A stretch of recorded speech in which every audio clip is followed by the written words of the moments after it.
Chiefs and the refs accused of having an intimate relationship. Fans now calling the NBA scripted, akin to a Shakespearean tragedy, where the only real tragedy is the future of sports talk. I personally believe that a lot of these topics are coming up because there are less fans watching the games, and now there's more sports bettors.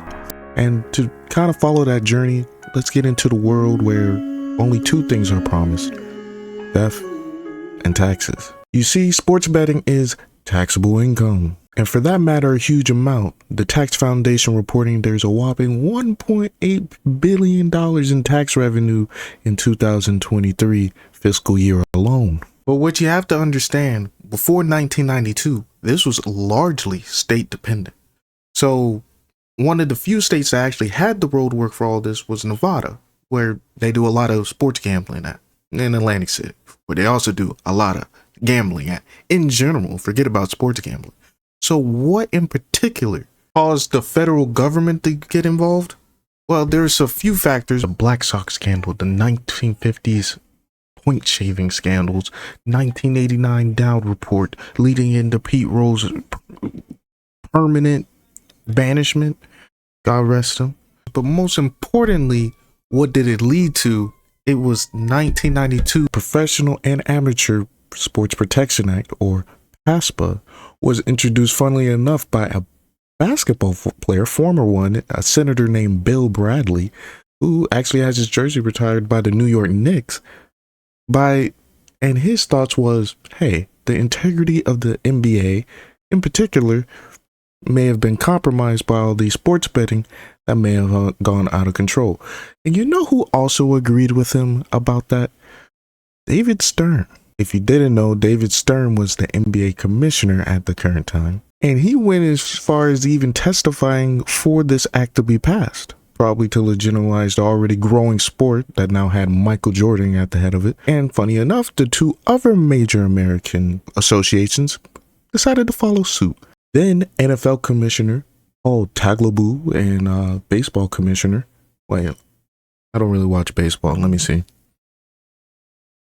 I didn't care to find it. It passed 88-5, and actually one of the biggest detractors of it was the fact that Nevada continued to do sports betting pretty much uninvited because they already had the framework in place. As I said earlier, one of the main reasons for them passing this act was the game's integrity, which is being questioned, like in my opening statement, every single day by fans. The ref discord was already kind of high. Incompetency, the fan discord around refs in particular were already high since the whole NBA's mafia fiasco, and now you add in the odd player who gets suspended for the whole year for putting in some bets under a different name and somehow being caught, and also a man who accept prop bets, maybe 2 points for here, 4 points there, side bet here, side bet there. We find ourselves getting closer and closer to the longest yard situation where we're just going to point shave here, point shave there, and everything's going to be A-okay. The reason why we no longer needed PASPA actually came down to the 10th Amendment, which gave states the right to pretty much do what they want to do as long as the federal government didn't expressly say you can't do that. And that came in the form of Murphy versus the NCAA. Now, let's backtrack a little bit. Now, do you remember when I said Atlantic City was one of these cities that does gambling? Well, it so happens to have an estate named New Jersey, and they have a governor whose last name happens to be Murphy, and he is the one who actually sued the NCAA for this. Now, the principle they sued for was most notably the anti-commandeering rule, which I just explained earlier, which basically you can't commandeer states to follow federal laws. So in 2018, it was ruled that what PASPA did was unconstitutional by the Supreme Court and ultimately being thrown out. And with PASPA's gone, this opened the floodgates for sports betting. Now there is 38 states that are legal in, and really we see it as an everyday part of life, with the ESPN even putting in their odds bettings, and you can see it every day or every close game. Like my favorite series of football games, the Bengals and the Chiefs. We're literally living in an era where Lamar Jackson is breaking records. We're living in an era where the football is at its highest being played, especially on the offensive level, and even defense has caught up recently. And people are still saying, is the game rigged? This was a major news story on Twitter, ESPN, FS1, even shows you think will never even acknowledge this on social media. We're saying it before the Super Bowl. The worst part is we talk about what's outside of the lines instead of what's inside the lines, which is quite frankly some of the best athletic performances we have seen in sports across all three leagues. And still in the back of a lot of fans' minds is, are the refs bad or are they paid off? Now we got to say, what was going on there? What was the betting odds? Who's making the most money in the situation? Especially for, let's face it, some of the more money tighter franchises in the league. And this fundamentally shifts how people perceive the game. Instead of you rooting for your favorite team, you're rooting for a certain pass to happen, a certain number of points to happen, so you can make money. And you can see the fan discord has become especially angrier because when you have money in the game, when you have skin in the game, when you put your time and effort into trying to see who would win that game, you become a little bit more invested, yes, but you become a little bit more sensitive.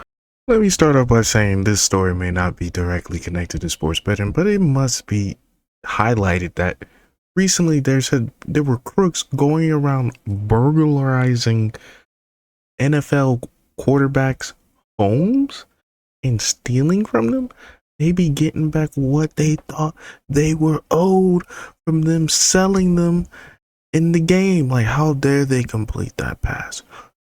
This is the stuff I hear. How dare that guy? Bro is not even rooting for the team. He is rooting for just things to happen. This is a new kind of fandom. This is a new wave of fandom. This is something I don't even recognize anymore. So next time you get into a GOAT debate with LeBron or Kobe or anything, maybe you should really look at, especially with the modern day stars, how much money, you should just ask them straight up, how much money did that player make for you? Because we have to ask certain questions. What is the over under? What is the under? What is the over? Here's my bet for the future. Hopefully it will assimilate into what we have now in a much more cleaner way where fans don't discord every time there's a close game. More than ever. And you could blame social media if you want to, but I think it especially started happening around COVID in 2018 when people started to pay a little closer attention to not how the team's doing, but how individual players are doing. You can also blame fantasy sports, which also most of the time has skin in the game. Now, throw in how accessible FanDuel and how successful a lot of these sports betting sites are. You're gonna have people who just put in a little money here and there, getting a little bit here and there, actually increasing the odds of the person watching the games and being invested in the games, not caring that the fact that the team shoots 1,000,000 threes, only that Jason Tatum scores a certain amount of points. This directly, I think, has affected the NBA product in some way. I remember watching fantasy sports shows, usually with their analysts right there, Matthew Berry in particular, or you go to the Daily Wager, now ESPN Bet Live, and you can get your latest ESPN Bet news, and they talk about it like it's stock, sports, like stock prices. Now let me take it one final step further. I just got through telling you about 3 full scandals back in the first 2 or 3 minutes of this video that happened before these sites were super accessible, before these sites were super easy to make money in, and super easy for even a low grade NBA player or low grade NFL player, who are top of the line athletes either way, can rig the game with just the help of their family members. It's a family business. Analysts who actually do a great job, but they are talking about a fictional game being played within the game. And now we have another fictional game being played within the game. And this time, the money is much bigger than you and I's fantasy league. I bet the fan Discord gets much worse, but I also bet that one day I could sit down and enjoy a game without wondering, what is the line?